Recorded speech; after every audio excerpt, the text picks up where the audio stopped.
माँ बाप का भी फर्ज है, बच्चों का भी कुछ फर्ज होता है।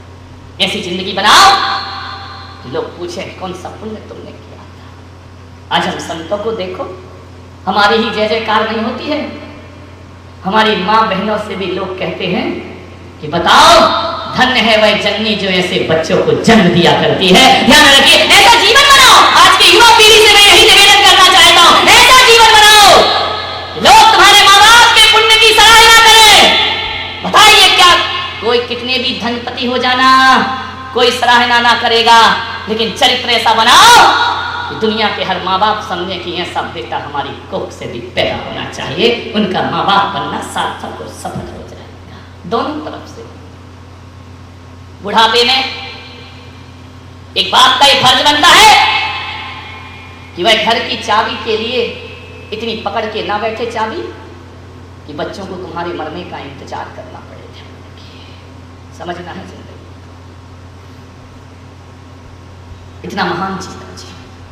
एक शिष्य का यह फर्ज बनता है कि ऐसी जिंदगी बनाए, ऐसी जिंदगी बनाए। अरे गुरु के नाम से तो सैकड़ों चेले जाने जाते हैं, कोई एक बिरला चेला होता है जिससे गुरु की पहचान बना करती है। ध्यान रखिए, विचार करना है आपको। आचार्य विद्यासागर जी महाराज एक महान आचार्य है, जैन जगत के सर्वोच्च आध्यात्मिक संत हैं। ध्यान रखना, ये वो आचार्य हैं जिन्होंने गुरु से अपनी पहचान नहीं बनाई, ऐसा जीवन जिया कि अपने साथ साथ गुरु का नाम भी अमर कर दिया और अपने गुरु का नाम भी रोशन कर दिया। गुरु के नाम से जिंदगी जीना बहुत आसान काम है और अपने कर्मों से गुरु का नाम रोशन करना एक शिष्य का दायित्व फर्ज हुआ करता है। मान्यवर, उनके नाम के तो कई चेले घूम रहे हैं, लेकिन जो आचार्य विद्यासागर ने अपने गुरु के लिए किया है, जहां तक मुझे माफ करना, सारे चेले मिलकर भी अपने गुरु के लिए ऐसा नहीं कर सकते। जीवन महान बना। ऋषभ देव प्रथम तीर्थंकर, नाविराय का दरबार, बड़े गीत गाए जा रहे हैं, बड़ी बिरदावलियां गाई जा रही है, नाविराय का यशोगान हो रहा है, नाविराय की यशकीर्ति फैल रही है सभी जगह। जिसे देखो वो जय जयकार करता है। अंतिम मनु नाविराय की जय हो, भक्त वत्सल नाविराय की जय हो, प्रजा वत्सल नाविराय की जय हो, प्रजा पालक नाविराय की जय हो। तुम्हारे जैसा सम्राट ना आज तक हुआ है और ना भविष्य में कोई दिखाई। इतनी प्रशंसा नाभिराय की, कान सुन सुन के उनके पक गए। जो देखो वो हाथ जोड़े खड़ा रहता, सौधर बिंग आता धरा पर वह हाथ जोड़े खड़ा रहता। हे जगत पिता, तुम्हारा देवलोक वंदना करता है, तुम्हारी पूजा और आराधना करता है। इतना वैभव नाभिराय के पास था।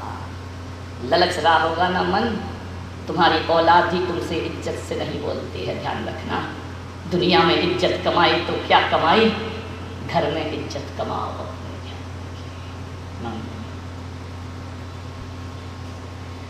एक बात याद रखना, यदि अपनी प्रशंसा चाहते हो तो दूसरों की प्रशंसा में रोड़े मत अटकाना। जो दूसरों की प्रशंसा में रोड़े अटकाते हैं उन्हें जीवन में कभी प्रशंसा नहीं मिला करती है। मैं तो कहता हूं कि जीवन में बहुत ऊंचाइयों पर चढ़ो, बहुत ऊंचाइयां पाओ, लेकिन एक बात याद रखना, किसी की छाती पे चढ़ के ऊंचाइयां मत पाना। जो भी ऊंचाइयां पाना, अपने पांव और अपने भाव के दम पर जीवन की ऊंचाइयों को प्राप्त करिए। किसी को रोकते हुए ऊपर मत उठिए, किसी को पीछे ढकेलते हुए ऊपर मत उठिए। अपना जीवन स्वयं बनाओ। किसी की बुराई निंदा करके जीवन में ऊपर नहीं उठ सकते हो, और जो इन बातों में लग जाता है वो जीवन की ऊंचाइयों को कभी प्राप्त नहीं कर सकता है। खूब ऊपर उठो, खूब नाम कमाओ, खूब यश कमाओ, बहुत लोकप्रियता कमाओ। लोकप्रिय होना कौन नहीं चाहता है, लेकिन किसी की लोकप्रियता का हनन करके हम सोचे कि हम लोकप्रिय हो जाएंगे तो तिल में तेल, ध्यान रखना, रेत में तेल निकाले जैसा एक दुष्ट कार्य होगा हमारे जीवन में। मत अटकाओ रोड़े किसी की जिंदगी में। नाभिराय वृद्धावस्था में भी दरबार पे बैठे। मैं आपसे कहता हूं कि कितना भी बुढ़ापा आ जाए, कितने भी हम बुजुर्ग हो जाए, कभी लाचार मत होना। ध्यान रखना, मन बूढ़ा कभी नहीं होना चाहिए। तन बूढ़ा हो जाए तो हो जाए, कोई बात नहीं है। तन में कोई कुछ नहीं कर सकता है,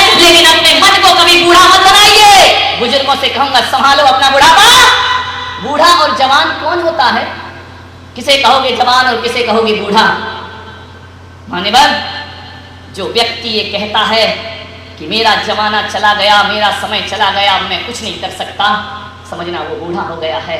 और जो कहता है मेरा जमाना कल भी था, मेरा जमाना आज भी है और मेरा जमाना हमेशा रहेगा, वो जवान हुआ करता है। ध्यान रखिए। आपसे एक ही मेरा निवेदन है, जो ये नहीं कहता है कि मेरे दिन चले गए, मेरा समय चला गया, मेरे जीवन गुजर गया, नहीं बाबा, 80 साल का बूढ़ा भी यही कहता है मेरा जमाना कभी नहीं जा सकता, मैं उस 80 साल के बूढ़े को जवान मानूंगा। और 21 साल का जवान कहता है मुझसे एक काम नहीं होगा, मैं 21 साल में भी उसे बूढ़ा मानने को तैयार हो जाता। कैसे कह सकते हो ये हमसे नहीं होगा? सब कुछ हो सकता है। बुढ़ापे को लाचार मत बनाओ, बुढ़ापे को पराधीन मत बनाइए, बुढ़ापे में भी जागते रहो। तन बूढ़ा हो तो हो, मन जवान होना चाहिए। महान पिता के घर महान पुत्र का जन्म। अक्सर हमने तो यही देखा है, पिता महान होते हैं, माँ बाप महान होते हैं तो औलाद निकृष्ट हो जाती है।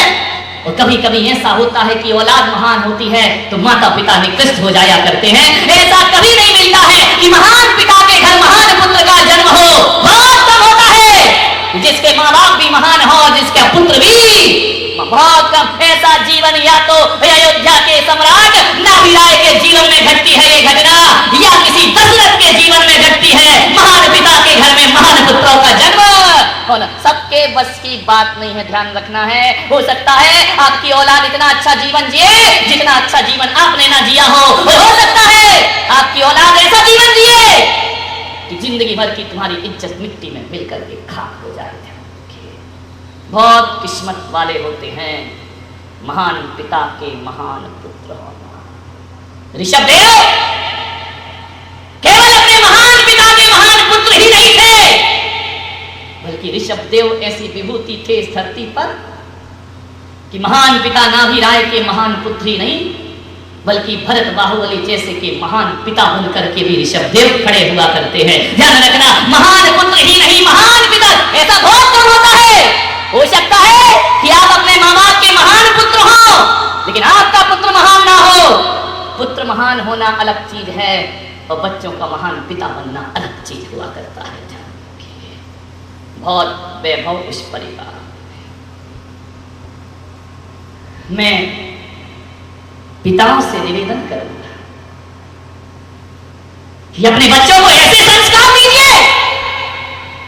एक पिता होने के नाते आपका फर्ज बनता है, दायित्व बनता है कि अपनी औलाद को इस काबिल बनाओ कि तुम्हारी औलाद विद्वानों की सभा में अग्रिम पंक्ति में बैठने की ताकत रखती हो। ध्यान रखिए। तो समझना तुमने एक पिता का फर्ज निभाया है, तो समझना तुमने एक पिता का दायित्व निभाया है। एक पिता का इतना ही कर्तव्य होता है कि जहां जहां सब लोग बैठे हो वहां तुम्हारे बेटे को बैठने में शर्म नहीं आना चाहिए। बेटा सबसे आगे की पंक्ति में आकर बैठना चाहिए। ध्यान रखना। पहले का वो जमाना था कि हर तरह से कोशिश होती थी कि परिवार टूटने ना पाए। आज का जमाना है कि हर तरह से कोशिश होती है कि हम भी अलग हो जाएं और तुम भी अलग हो जाओ। जोड़ो परिवारों को। एक नारी यदि संकल्प कर ले कि मैं अपने परिवार को बिखरने नहीं दूंगी, एक नारी, ध्यान रखना, मुझे क्षमा करना, जब तक इनकी शादी नहीं होती दो भाई बड़े प्रेम से रहा करते हैं, लड़ लेते हैं, झगड़ लेते हैं, फिर एक हो जाते हैं। लेकिन जैसे ही देवी आ जाती है घरों में दीवारें खड़ी हो जाती हैं, परिवार बट जाता है, अलग अलग हो जाया करते हैं। एक बात जान, एक आदमी ने मुझसे कहा कि अगर मां बाप की जिम्मेदारी लड़कियों पर आ जाए, अगर मां बाप की जिम्मेदारी लड़कियों पर आ जाए तो इस देश में एक भी वृद्धाश्रम दिखाई नहीं देगा। ध्यान रखिए। अगर मां बाप की जिम्मेदारी लड़कियों पर आ जाए तो इस देश में एक भी वृद्धाश्रम दिखाई नहीं देगा। लड़के ने कहा, अगर सभी लड़कियां सास ससुर को माँ बाप का दर्जा दे दें तो देश में एक भी वृद्धाश्रम दिखाई नहीं देगा। पूरी दुनिया में कहीं भी वृद्धाश्रम के दर्शन नहीं हो। ध्यान रखना, एक लड़की माँ बाप की चिंता करती है, सास ससुर की नहीं। यदि हर बेटी सास ससुर को माता पिता समझने लगे तो हिंदुस्तान तो क्या, पूरी दुनिया में वृद्धाश्रम बंद हो जाएंगे, हर घर स्वर्ग में परिवर्तित। दोनों की जिम्मेदारी, लड़कों की भी जिम्मेदारी है और लड़कियों की भी घर को स्वर्ग बनाने। एक नारी संकल्प कर ले कि किसी भी परिस्थिति में मैं अपने परिवार को टूटने नहीं दूंगी। क्यों टूटता है परिवार? शादी करके आती हैं आप, बहू बनकर आती हैं, परिवार के टूटने का कारण क्या है? किसी ने कुछ कह दिया, आप ऐसे बाहर हो जाते हैं। सहन शक्ति नहीं है, धैर्य नहीं है। हमको उसने ऐसा क्यों बोल दिया? अरे बोल दिया तो बोल दिया। लखनऊ के नवाब के बेटे अभी जाके देखो, जो कभी नवाब बने घूमा करते थे, आज उनके बेटे रिक्शे चला रहे, टांगे चला रहे हैं। ध्यान रखना, आदमी की जिंदगी का कोई भरोसा नहीं है, कब राजा को रंक बना दे और कब रंक को राजा बना दे। क्या हुआ? दो बात, ये महिलाएं पर्युषण पर्व आ रहे हैं, 10-10 उपवास करेंगी। कुछ महिलाएं 16 कारण के 30-30 उपवास कर रही हैं, कुछ 28 के उपवास किया करती हैं। 10-10 उपवास कर लेती हो आप लोग। आपसे बड़ा निवेदन है मेरा, बड़ी विनम्रता के साथ, 10-10 उपवास में आप भूख सहन कर लेती हो, प्यास सहन कर लेती हो कि नहीं? भूख प्यास सहन कर लिया तो आपका उपवास हो गया। लेकिन मेरा आपसे निवेदन है, भूख सहन ना हो तो कोई चिंता की बात नहीं है, प्यास सहन ना हो तो कोई चिंता की बात नहीं है। मैं तो कहता हूं उपवास नहीं होता तो मत करो, अरे 2 रोटी खा लो, लेकिन प्रेम की जिंदगी जियो अपने घरों में, नफरत का वातावरण मत।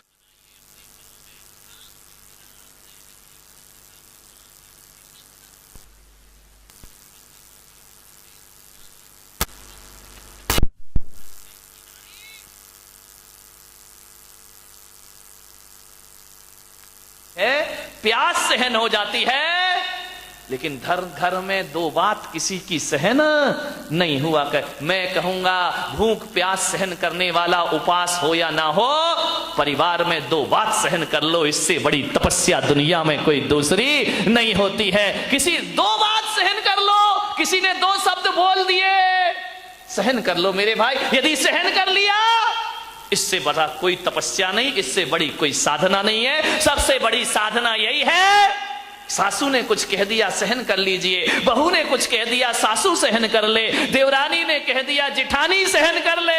इससे बड़ी कोई साधना और इससे बड़ा कोई पर्युषण पर्व जीवन में दोबारा आने वाला।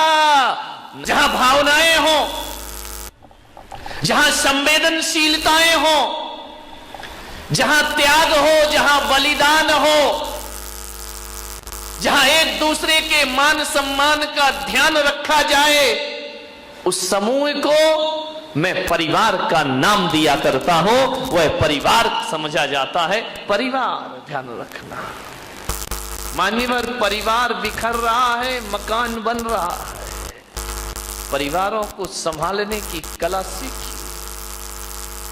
आखिर 2 भाइयों के बीच ऐसा क्या घट जाता है, ऐसी कौन सी बात आ जाती है कि एक भाई दूसरे भाई का दुश्मन बन के खड़ा हो जाता है?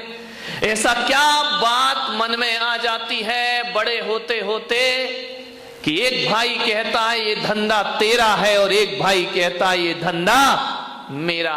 परिवार बट जाता है, धंधे अलग अलग हो जाते हैं, व्यापार बट जाते हैं। मुझे समझ नहीं आता कि एक खून इतना भी बट जाया करता है कि एक दूसरे से बोलना और देखना भी पसंद।